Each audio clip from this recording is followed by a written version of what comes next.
Bu hovlimizni paytida 3 million dollarga berilmagan. Sababi shu holatga kelguncha salkam shu pulni ketkizgan ekanlar. Ammo hozirgi kundagi narxi 1 million 600 ming dollarga tushirildi va puli naqd odam bo'lsa, yana kelishtirib beriladi. Bu hovli bugungi kunda Nikitinadagi eng выгодный va narxiga arziydigan hovlilardan biri bo'lib turibdi.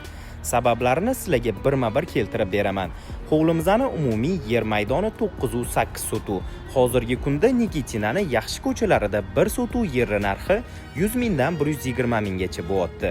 120 mingdan hisoblaganimizda yerimizni 1 million 176 ming dollar bo'lyapti. Endi qaranglar, uyimiz 4 qavat. Remontlari juda ham zo'r holatda.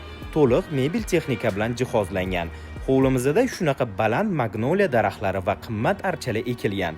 Yozgi oshxona, katta garaj, yozgi va qishki basseyn, sauna, undan tashqari oldida 10 tagacha mashina sig'dirsa bo'ladigan zaxvati bor. Uyimiz kadastr bo'yicha 2 ga bo'lingan. Kotelnyasi, darvozasi, kirish eshigi va oshxonasi hammasi alohida. Yana bitta plyusi yo'lli yuzida, shundoq sayohat ko'chasini boshida joylashgan. Noturar qilaman deganlar uchun ham idealniy lokatsiya. Biznes sifatida qarasak ham sotib olgan odam faqat foydada qoladi. Sababi 5 yil arendaga berib va 5 yildan keyin yer narxida qaytib sotsa ham, yer narxi oshganini hisobiga ham arendadan ham yer narxidan foydada qoladi. Xullas, yer narxiga ozgina qo'shsanglar, bu uyimiz aynan sizlarniki bo'ladi. Hamma narsani foydasi bilan oladigan okalar. Bunaqa imkoniyatni qo'ldan boy bermanglar.